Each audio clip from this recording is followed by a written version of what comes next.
Nothing can stop me. I'm all the way up. Good afternoon, everybody. Welcome to the Total Health Collective here on 1150 AM KKNW. I'm your host, Nacho, and today's show is going to be on the Bigelsen Method. If you guys recall, last week I briefly discussed just a small portion of my interview with the Bigelsen brothers, and I am humbled and glad to have them in the studio with me today. So, Adam, Josh, welcome to the show.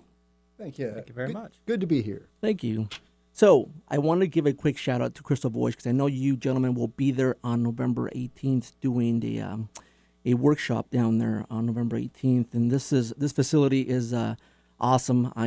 There's so many great people down there in that studio or in the facility down there, and it's kind of became my second home, to be honest with you guys. So if anybody wants to attend, and just go check out the facility down there, go to crystalvoyage.com. So again, you guys will be down there next, actually in 2 weeks, November 18th, down there at 6 p.m. So there was so much that was unsaid on my previous show in regards to your method. So I don't want to steal your thunder. I can't possibly convey your message.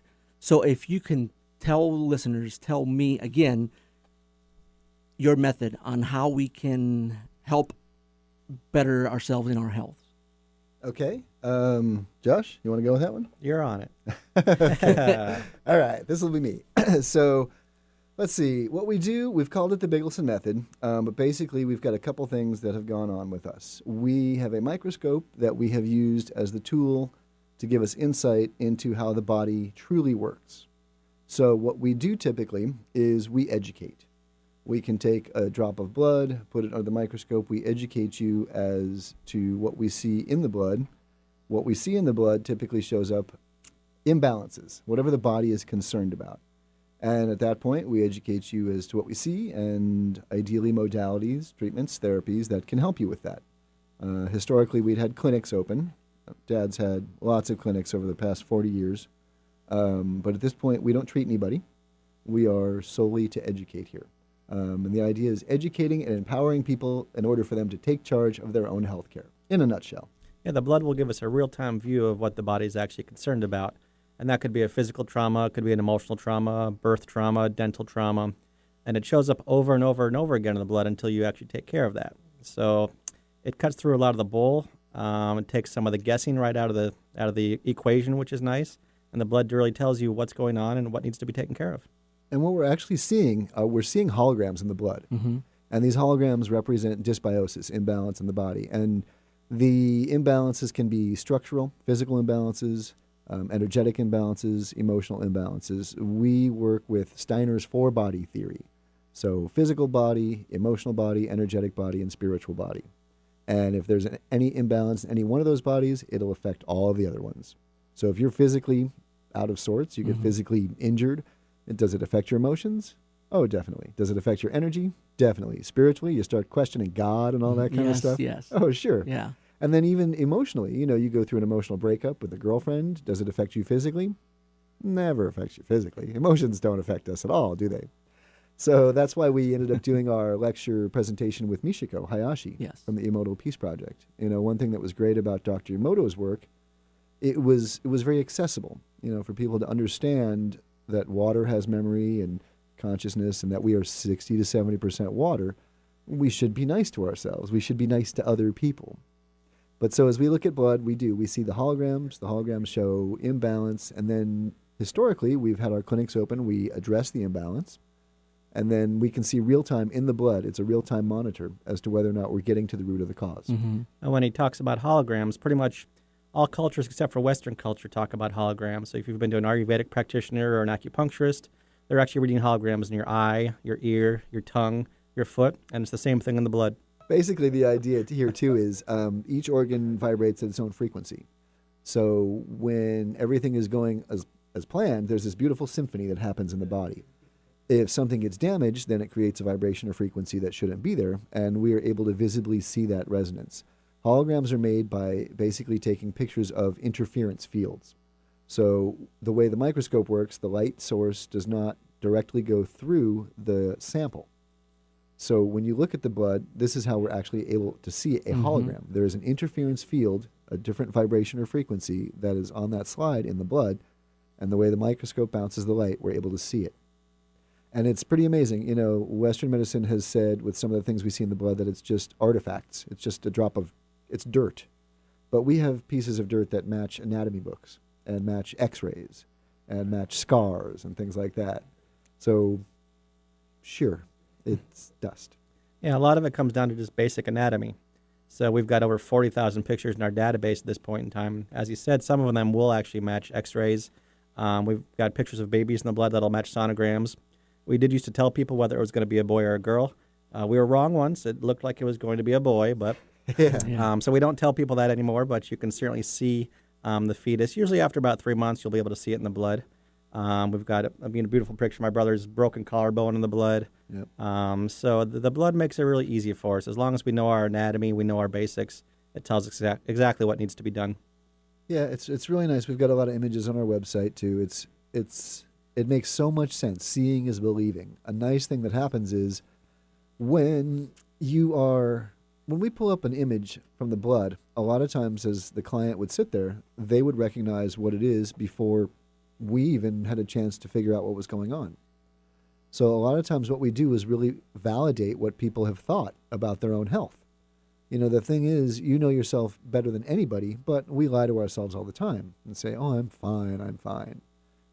Once you see that in the drop of blood, you see that image and you go, yeah, I know what I need to do now. Well, and I think it's important to know that this isn't work that we just made up. There's a long history of really cool science behind this, which we do talk about in our lectures. With our father, he was a medical doctor. He was actually an eye surgeon, Vietnam trauma surgeon, head of mass casualties in his unit. So he's done a lot of research over the years. So what we're doing is we're carrying on our father's work, who was carrying on the work of several great scientists over the years, including Rudolf Steiner, Albert Einstein. With Emoto's work, Emoto actually tried to do what he did with the blood first and couldn't do it. So that's actually what we do. So when he met my father, they got along great. And they did a really wonderful lecture in our old town of Grass Valley, where my father was kind of the opening act. Then Emoto got up and spoke, and then they got up together at the end and really talked about things too. So it's important to know that this work is just not something that there's no basis for. This is actually work that's been around for hundreds, if not thousands of years. Yeah, there is work that has similar imagery. People that use a similar microscope. But if you have not been to us, you have not had this done. We are the only ones in the world that do what we do this way. Okay, so there are others who are trying to mimic this, because I know that there's people using the same type of microscope. So it's called live cell analysis.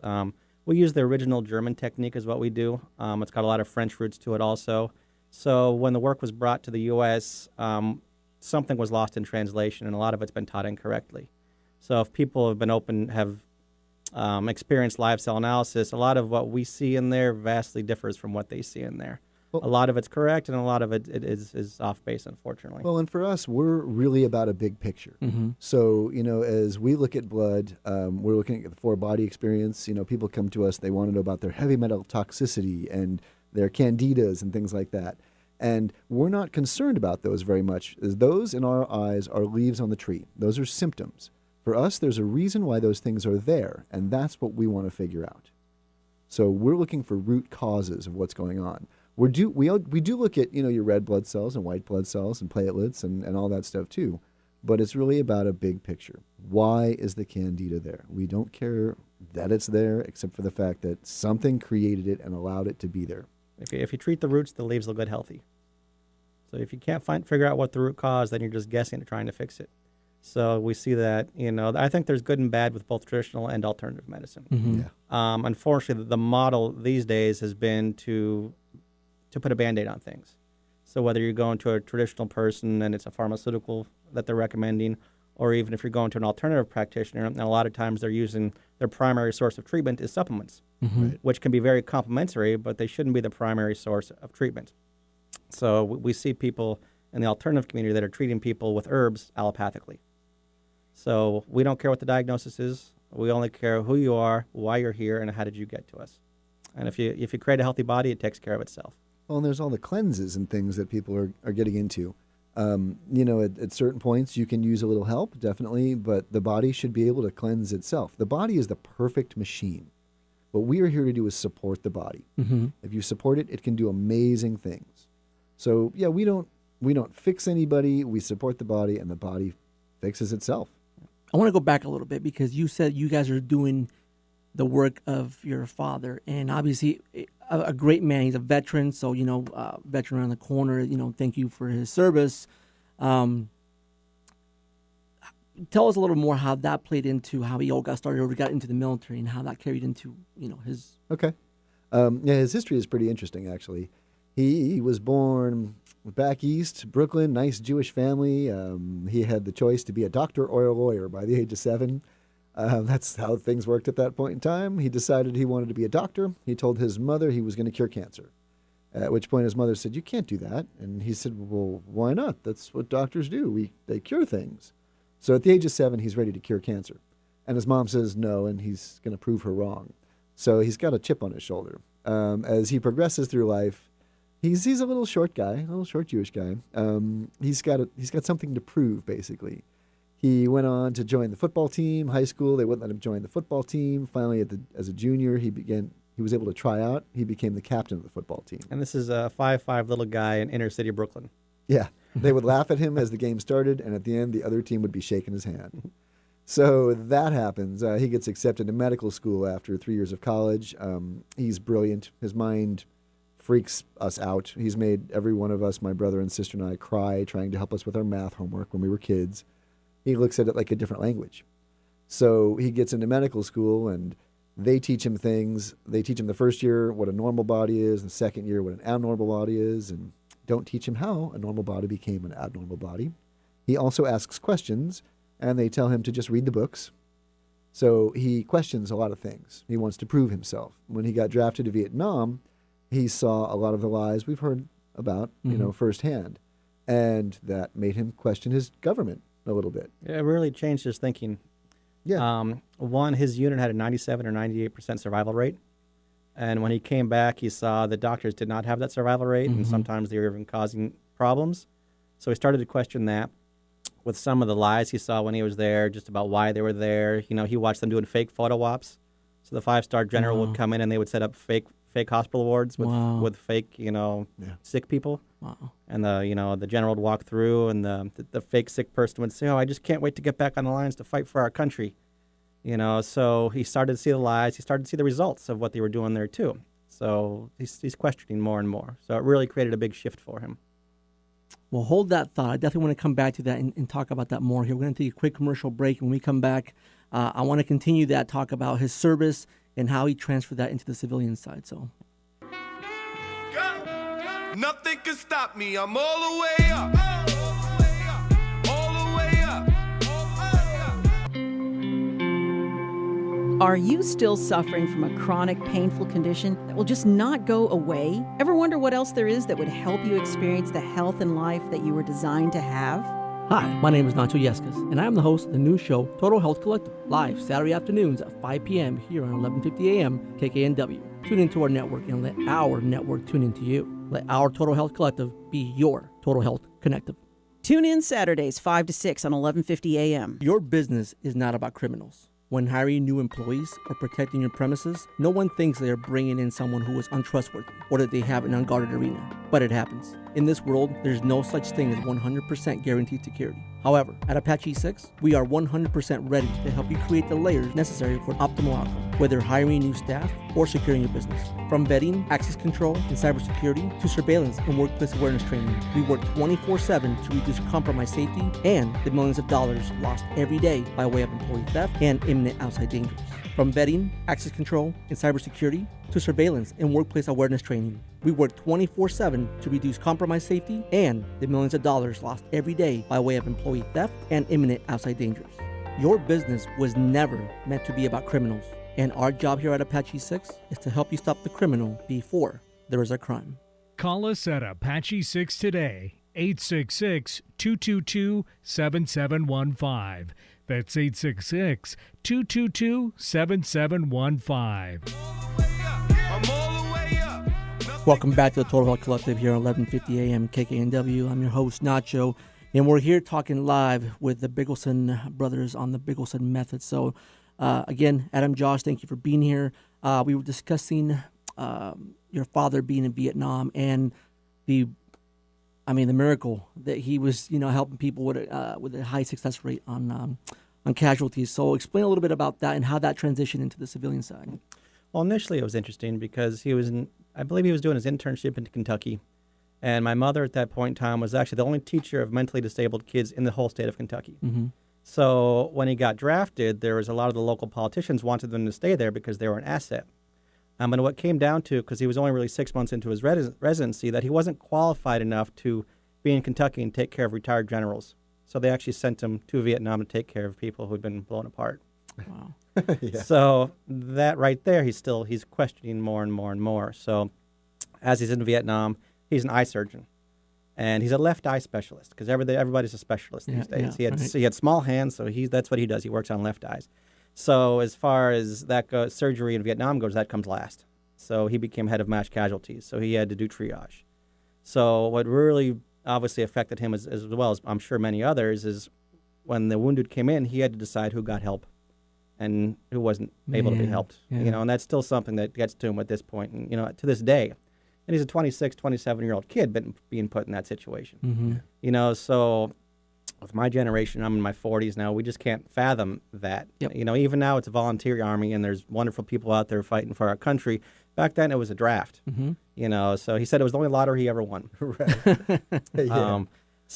When he came back and he just saw what was going on back home with surgeries, he really realized that when these wonderful surgeons were doing their triage, they didn't have time to think. They had what was right in front of them, and they had to do their job and move on to the next person. And he realized that with his education, the more he actually thought about what they taught him, it didn't make any sense. And it was really, he could see that when he came back home where doctors weren't getting the results that they should. That's why we still have, as far as traditional medicine goes, the ER docs, the trauma surgeons are awesome. Mm-hmm. Yeah. But as far as traditional medicine goes with chronic disease, they don't know anything about it. And he brings up medical school, where the first year they teach you what a normal body is, and the second year they teach you what an abnormal body is. They never ever show you or teach you how a normal body becomes an abnormal body. And the first couple hours of medical school, they put things on the board like chiropractics, osteopathy, acupuncture, homeopathy, and they laugh at it. So in the first couple hours of medical school, they're taught that they know everything there is to know, and there's nothing else out there for you to learn. So Vietnam, it changed him, but it made him more of a fighter. Mm-hmm. He's always been fighting for the cause. He's been fighting for the truth. And when he was there, he saw the truth about wonderful trauma surgeons, and then obviously some of the lies that he saw as far as politics go. So, Yeah, he really did that. He came out and he wanted to seek the truth. Right. It's funny because his hero has been Sherlock Holmes. He considers himself a medical detective. Nice. So if he can find something interesting no one's seen, he gets kind of excited about it. Right. But yeah, as he came back after that whole experience, he was doing eye surgery. He was an ophthalmologist. He had one person come to him for a consultation, and he gave his opinion. The person said they were going to go somewhere else, and I'll let Josh talk a little more about the story. But basically, the person found something that worked, and so Dad was very interested. He educated himself, and Josh will tell you the details of that one, how that went for him. Yeah, the client comes in, and there's an eye issue going on. So all Dad was taught in medical school was surgery. So he recommended surgery. And they said, well, no, I'm going to go explore maybe some alternative methods. And they went to some strange homeopathic witch doctor who did what was called a retrobulbar injection, actually pushed his eyeball to the side, injected it back into the optic nerve, and fixed the case. So Dad says, I want to know who this person is, and went down and learned this technique. So next person comes in, same issue, been to 6 different doctors, and nobody could fix them. So Dad does this treatment on him, fixes the case. So the client is all excited, goes back to all 6 of his past doctors and says, you got to see what this guy did. And all 6 of those doctors turned my father into the medical board. Wow. Yeah. No ego involved here, Wow. right? So once again, he's always searching for truth, whether it's from his grade school teachers, whether it's from his high school football coach, whether it's from the Army, now it's from the medical establishment. And he's not only getting truth, he's getting a bunch of bull in return, basically. Smoke and mirrors, he calls it. Yeah, and the more truth he finds, our life has been very interesting. Dad's been brought up on charges of illegible handwriting as a doctor. That's crazy. Which is just, the judge thought it was a joke. He was brought up on charges of curing someone by illegal means. So it documented that they did not care that the person got better. They just were concerned with what he did, and he didn't do things their way. So life has been interesting, but he still wants to seek the truth. And at this point, he wants to educate people. As you have an issue, let's say you have a kidney issue, a heart issue, and the first thing you do is you go to all the kidney specialists and the heart specialists. Well, we take a drop of blood, and in the blood, we don't see any kidney issues or heart issues. What we've seen is structural issues. The body is out of alignment, putting pressure on the kidney or the heart. Mm. We've seen this a lot. So people have been all around the world to kidney specialists, heart specialists. They have no more money. No one knows what to do. We send them to a chiropractor or an osteopath. They give them a little adjustment. All of a sudden, things start to change. That's crazy. It's amazing. That's your hidden truth. Yeah. So that's why he really enjoyed the microscope, is it showed him the truth. And he himself did not believe it for some time. He is pretty skeptical, Dad, but he's not there's a couple kinds of skeptics. There's the jerk skeptic, and there's the skeptic that wants to see. So Dad's a show me guy. And when he first started to see this stuff with the microscope, he didn't believe it. It took him probably about a year before he really accepted what he was seeing. Well, that's awesome. I mean, he's seeking the truth, and that's what I do on this show. So I call it the Total Health Collective because, like you said, there's more than one way to tackle our body, and I just feel like our body was not designed for cancer, and I talk to a few folks who are into nutrition and what we put into our body and all that good stuff, and it all makes sense. And lately I've been talking a lot about folks who get cancer. I got a few personal friends who are stage 4. And, I know that you have mentioned that Dr. Harvey has actually helped cure folks with cancer at the stage, even stage 3 and even stage 4. Can you elaborate a little bit on how he was able to help some of those folks? Yeah, well, that was back in the 90s, and he was working in Mexico. So you had a lot more freedom there. At that point, he had 50% turnaround in stage 4 alone. So the first part of it is one, cooperation from your surrounding doctors, the main oncologists, and you just don't get that cooperation in the United States. So there was different techniques he was allowed to use down there, which you just can't utilize here. The first key, though, is to figure out why the person got cancer in the first place. Just because we've got 50 cases of breast cancer, they're 50 unique individuals, and they took 50 different paths to get to where they are. Right. So you have to figure out what triggered the cancer in the first place, whether it's emotional, structural, birth traumas, dental traumas. We talk a lot about, dental traumas as well. So the first step is to figure out why they got the cancer in the first place. And that's a big deal because people get it for different reasons, and there is no one cure for cancer. Dad had a book way back called Your Cure for Cancer. Everyone is different, and people get it for different reasons. And we look at cancer differently. We look at it as a mold. So the thing is, if you have moldy cream cheese, you cut the mold out of the cream cheese, it's still bad cream cheese. The next day, there's 10 spots of mold. Somehow you have to rejuvenate the cream cheese. Right. So Dad was able to do things in Mexico. He was able to work with them and help regulate the dosages of chemotherapy. So they were very open to using lower dosages while Dad would support the body. It was a different outlook he had there because he wasn't against chemotherapy. He was against the way it was used. Okay. So in the U.S., unfortunately, a lot of times you have the 10-week nuke program that you go through. Yeah. And they hope the chemotherapy kills the cancer before it kills the body. Right. And that being said, they're starting now, traditional medicine is actually starting to support the body a little bit more while you're going through it. So he would use lots of oxygen therapy when you were down there, hyperbarics, ozone, that sort of a thing, because cancer disease can't live in oxygen. There was all sorts of different remedies and therapies that you cannot use in the United States that really were very rejuvenative. So he could protect the body while the chemotherapy just went after the cancer. So the body would stay strong, people wouldn't lose their hair. He would regulate the dosages of it so the body wasn't being overwhelmed by it. So with some of the heavier cancers, he wasn't against the chemotherapy if it was done correctly and if it was managed properly. Okay, gotcha. Here we got a quick break coming up here. Take that quick break. When we come back, I want to continue the discussion about your method and how we can see and help cancer patients.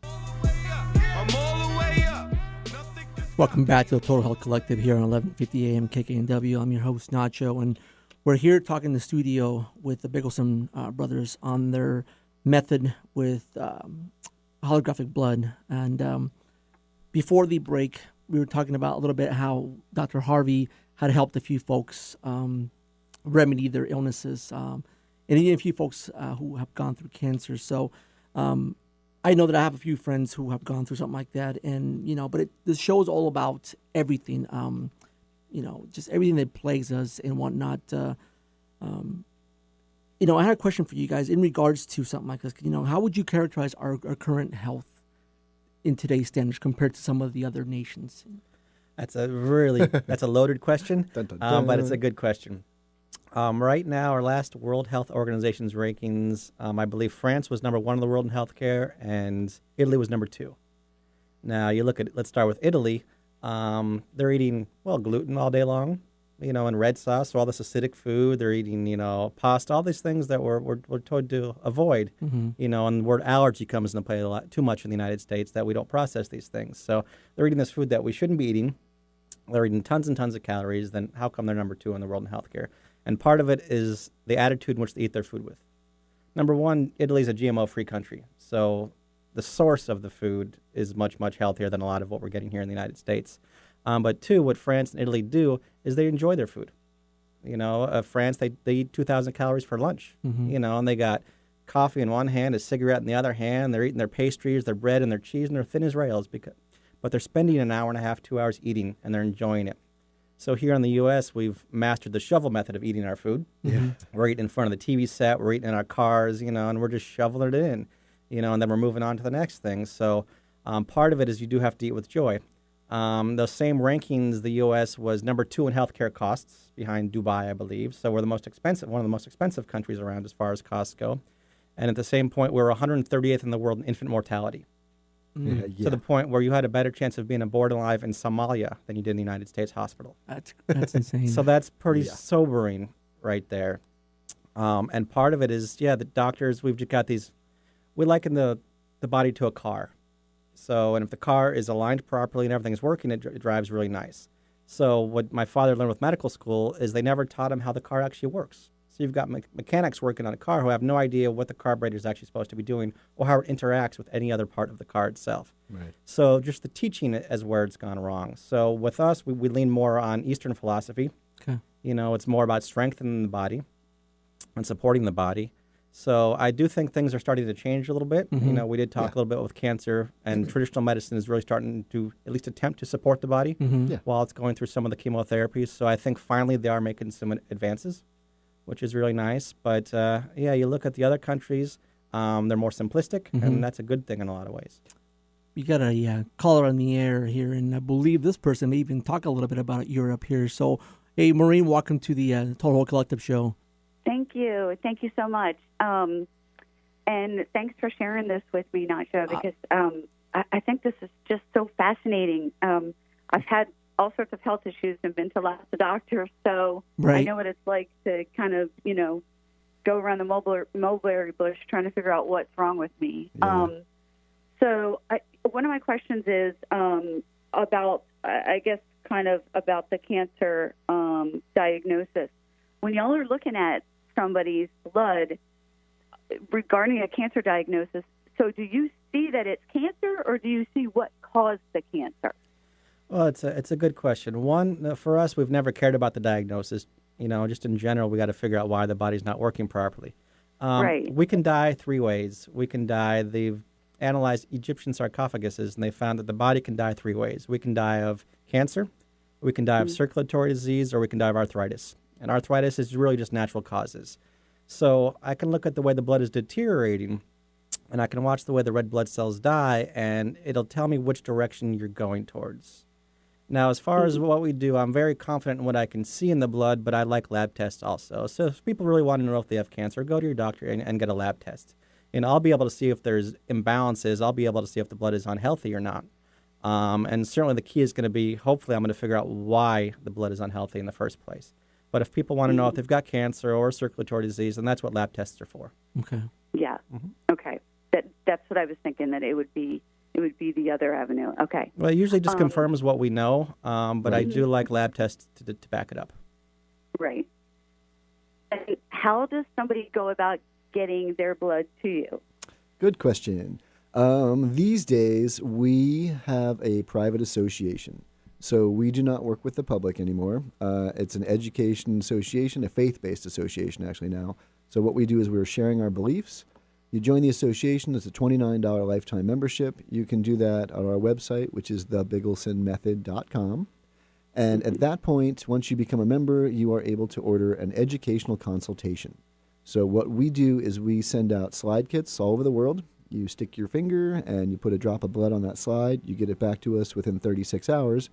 We will take a look. We'll take some pictures and read the slide and then send you a report educating you as to what we see in the blood and ideally modalities, treatments, therapies, people in your area that can help you get to where you need to be. Very cool. Awesome.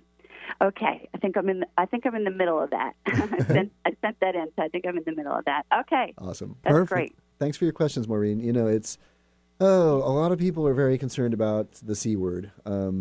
It's a tough thing these days because we've heard things like 1 in 3 people. But the thing is, there's a lot of fear around it. And as we talk about it as a mold, you know, one of the most important things is to get joy in your life. Mm-hmm. And it's not something that happens regularly.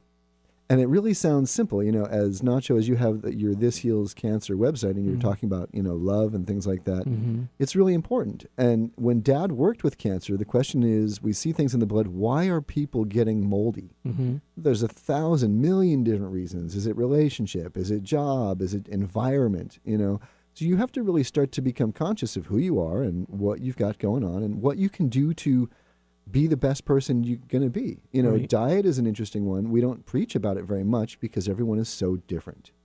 But you got to do what works for you. And you have to figure this out on your own. You know, there are things we can do to help when people get pretty much out of balance, but do you eat the microwave food in your car on the way home from work? Right. Or do you stop and sit with the family? Dad did a video way back, it's probably on YouTube still somewhere, about steps you can do to be healthy. And one of the things he said is make your family come home for dinner every night, ask the kids about their day, make them chew their food, make them help prepare some of the food. You know, it's a family experience. Share the joy. Absolutely. And that makes sense. And that was a great call by Maureen. So, Maureen, thank you for asking those questions because, Thanks, Maureen. yeah, absolutely. You know, and talking about our overall health, she mentioned having some issues. I'm glad that she was able to ask that question because, you know, we can't, I even find myself saying, look, I can't really just say cancer or discuss it because it's a very touchy subject. It's very touchy. Very, you know, even with amongst friends who work in the holistic fields. And look, Nacho, be careful what you're saying, and I agree to a certain extent. But we need to wake up and realize that, you know, there's more to this than just that.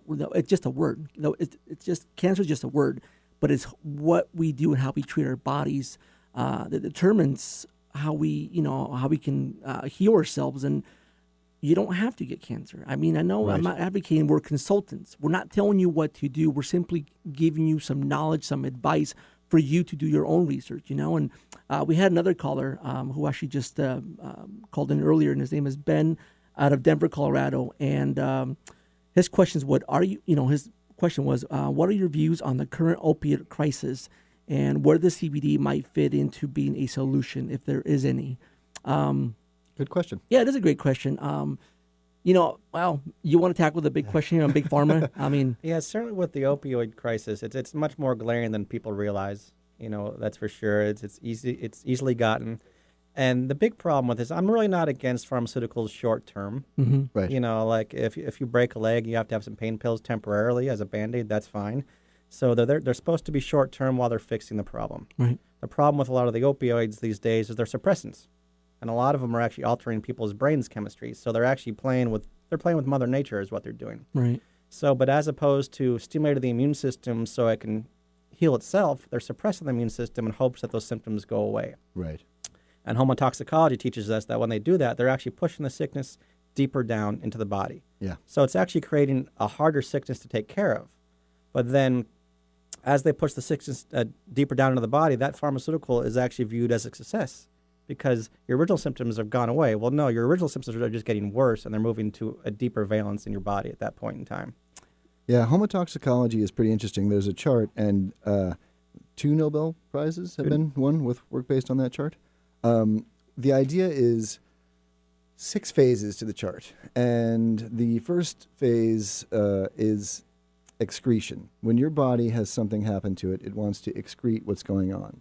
So sweating. Mm-hmm. So sweating is gross. We don't want to do that. Ew. Right. So, well, we suppress that somehow, antiperspirant. Mm-hmm. Well, the body's got to get it out somehow.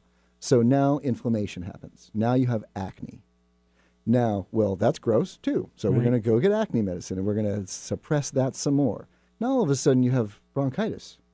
They're not related, it doesn't seem like, but what you've done is you've pushed things back into the body and the body's going to try to get it out somehow. Well, at this point, you're on something for sweating, you're on something for acne. Now if you get on something for bronchitis, you're to a point where you're crossing a biological division. In the body, the terrain is becoming a terrain that nourishes not great things. Bad things can start to grow. So healthy things in the body, we look at the microzymas. We haven't talked about this. We see little things in the blood that are basically your life force. They exist in all things, living, plant, mineral, animal, everything. Mm-hmm. They're with us when we're born. They help us decompose when we die. And through the theory of pleomorphism, these things can morph within the body based on the terrain, and they can morph into bacteria and fungus. And in this homotoxicology chart, as you push things deeper, the 6th stage is dedifferentiation. That is the cells breaking down. That is cancer. Things are starting to fall apart. And the way we see things is that each pharmaceutical pushes you deeper, and most people are on An average of 5 pharmaceuticals at this point in time. So you've got 1, 2, 3, 4, 5 death. one more pharmaceutical, and you could be pushing towards that 6th phase. This is crazy. I mean, my mind's just blowing out. But it makes so much sense, and it's actually scary. To be honest with you, I'm not gonna lie. That you're right. What we do and how we go about taking our body does have a cause and effect type deal. And when Ben asked about how is there any kind of a benefit to CBD or is there a possible solution? I just recall on Wednesday, I was doing a security patrol and I stopped by one of the cannabis facilities, and I seen a guy kind of hopping along. He was talking about his health because he had just gotten reconstructive surgery. He had a titanium knee, and the reason I asked him because I had a issue on my right knee as well, and he was telling me that he would rather be on CBD or THC to deal with the pain than to deal with the Vicodin that he was given, I totally respect that. So I mean, that was question in regards to CBD and how that can help. Yeah. Part of it's the side effects. Yeah. So, like I said, I'm not totally against what they're trying to do pharmaceutically, but they mentioned side effects. Well, there's no such thing as a side effect. You put something into your body, there's going to be a direct effect that happens. Right. Just because it's bad, they call it a side effect. We're getting a bunch of calls here. So we got a call from Christine here on... Well, and real quick, too, Yep, yeah. if you can hold 1 second, Christine. With the CBD experience, it's interesting for us because even saying the word cancer creates a little fear, which changes acidity in the body. Mm-hmm. There was a guy Dad used to work with, put pH meters in the person's arm and then come in and say, oh, things don't look good, and he'd watch the pH spike. So if you're afraid of these things, you're changing the chemistry of your body. Yeah. So the thing is, really, don't be afraid of it. Live and know that you're doing things to be healthy, and you're not going to get that kind of stuff. If you really live in fear, it's like you worry about the ulcer. Eventually, you're going to get the ulcer. Yep. So things like CBD are interesting because they'll relax the body. They'll relax the muscles. Circulation happens. Respiration flows. Right. Energy movement happens. And now, as you relax, that is going to promote health. And I've seen a bunch of videos on YouTube on Tommy Chung dealing with how he fixes cancer, and he swears by CBD and the RSO. So that's, again, not being in fear and saying, you know what, I'm going to tackle with this, and just being relaxed and being where I eat and be happy and getting the munchies is what he said, So Sure. That's a great point. So you said you got Christine on the line? Christine, you're on the line with us? Well, good evening, gentlemen. What a wonderful show today. Thank you. Thank you. I just wanted to make a few comments. I was listening to the whole show and find this incredibly interesting. And I wanted to bring up a couple of things. The first thing is, I think early on you said, seeing is believing. And what I'd say is that's true. And I guess in a figurative sense and in a physical sense, I guess, but experiencing is truly believing. Oh, yes. Because you're right. When people have this hunch or this thing about something's going on with me, I don't know what it is. If they don't get busy covering up the symptoms and they go and investigate what's going on, what they find and what we all find is that you kind of knew something was happening. The disease is not who we are. We are always fine. We don't have to worry about our health. We just have to remove the obstacles from the experience of our health. Yes. And this is really what's going on. Blood never lies. So, just like Dexter says, right? Blood never lies. Yep. Yep. And what I find fascinating about this is that I heard this series once about how, it was called Colds Can Save Your Life. It was about a doctor who became a naturopath. First, he became a cancer doctor. Then he became a naturopath. And one of the things he would ask his patients was, when was the last time you had a cold? And some of his patients would say, 2 years ago, 5 years ago, so long ago, I don't remember. Okay. And so what he maintained through this whole lecture was that once you stop having a way to excrete, get rid of, expel those things that are toxic to you, it has to go somewhere. So sometimes it just starts to mutate. Right. I mean, I tend to think that even, excessive fat is a tumor. So you can kind of say, everything's a cult. I mean, look at Starbucks, right? That's kind of a cult. But if anything can be cancer. Fat can be cancer. Bad thoughts can be cancer. Right. So I think we're too preoccupied with the sort of this symptom, which is cancer. I believe cancer is not a disease; it's just a symptom. Yes. And once we start doing what you guys do, which is investigating, asking questions, knowing that everything, Western medicine, Eastern medicine, homeopathic medicine, all of it has its place. Yes. But Spot we on. are the ones that determine how that's going to play into our experience of our health You and got how we can stop that from feeding into the real autoimmune system disease, which is fighting ourselves. Yes, we are totally doing that. It's so wild. You got to really figure out what is it that's eating away at you. And we lie to Right. ourselves all the time. It's like, oh, my job, yeah, it's fine, Yeah, this is up to you. Well, and I guess the question I have for you guys is, and this is something that, I guess it kind of goes along with this idea or thought I had, and it is a question. But I guess at what point, there's a difference between being nice to each other and being kind to each other. Nice is overrated. Kind is better. But the difference between knowing what is actual damage, which I don't believe we are ever damaged, but the difference between knowing kind of how things are heading and also knowing that sometimes, we're not here, we didn't come here to live this, sort of flotational, blissed out life. We came here to work out some things. Right. And so I guess my question is, at what point does it stop being this kind of alarm about damage and it starts to be an understanding that this is the process?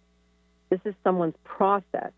Because I will never mistake a bridge for the actual road, but at the same time, I think there's too much polarization between, what we call healthcare, which is actually just damage control, Right. and then actual healing, which we never heal anybody. Nobody Right. heals anybody. We have the intrinsic immune system that does that. But what do you think about that? Where do you think that tipping point is? Great Well- question, Christine. Yeah, I mean, disease is a process, so then the path to wellness has to be a process too. So we always talk about, first thing you got to do is you got to get the train back on the tracks, and then you got to get it going in the right direction. So yeah, it's all a process, and first thing you have to do is figure out why the train is off the tracks. It's about educating. And then the only way you could do that is obviously we do it with the blood, but then you have to talk to the client. So when we teach our courses, you look at the blood, you look at the client, you look at the history form, you look at the blood, you look at the client, you look at the history form, and the pieces of the puzzle start to fall together. So we could look at the blood all day long and figure out where the blocks are, but we need the client to actually talk with us to figure out and put those pieces together. Yeah. So, it's different for everybody. Different for everybody. It's really, if the client doesn't get it, we're not here. We don't fix anybody. If the client doesn't get it, things aren't going to move forward. We had a couple patients, MS experience. Oh, yeah. There's a theory called conflict shock where something traumatic happens to us and it physically locks itself into your nervous system. And there was actually a German doctor who could actually read the emotional effects on CAT scans, and he would see ripples on the brain. So a couple of examples of conflict shock we had two different multiple sclerosis cases. So we're looking for, and interesting with MS, I've never met a mean person who has MS. They're the nicest people you'd ever meet. They smile on the outside, and the body tends to break down. So the one lady we had, she lived in a small town. Her husband left her for a younger girl and flaunted it all over town. She stayed in that town, and she just said it wasn't a big deal. It didn't bother her at all. So she would just sit there and smile.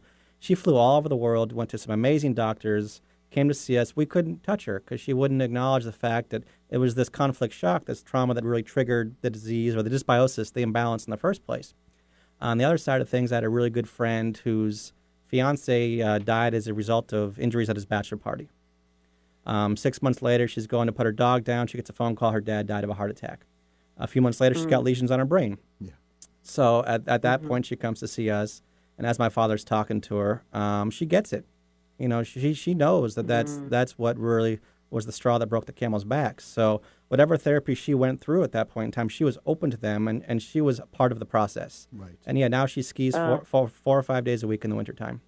And people have to really understand. And this is very reminiscent of Louise Hay work. You know, to understand. I love how you guys bring in that all 4 factions are absolutely integral to the overall wealth of our health.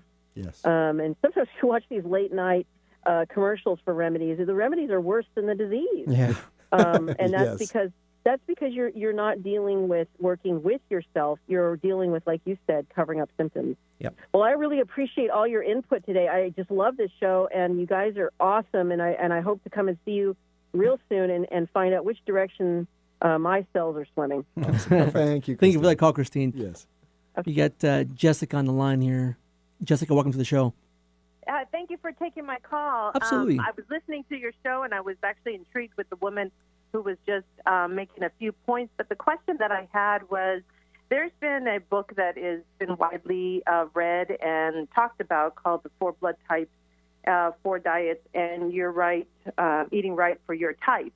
So my question was what your guests thought about that, how their work parallels with that, and most importantly, when they do see clients and the blood work, what differentiates someone who does have cancer, and what do you see in the blood? Great question.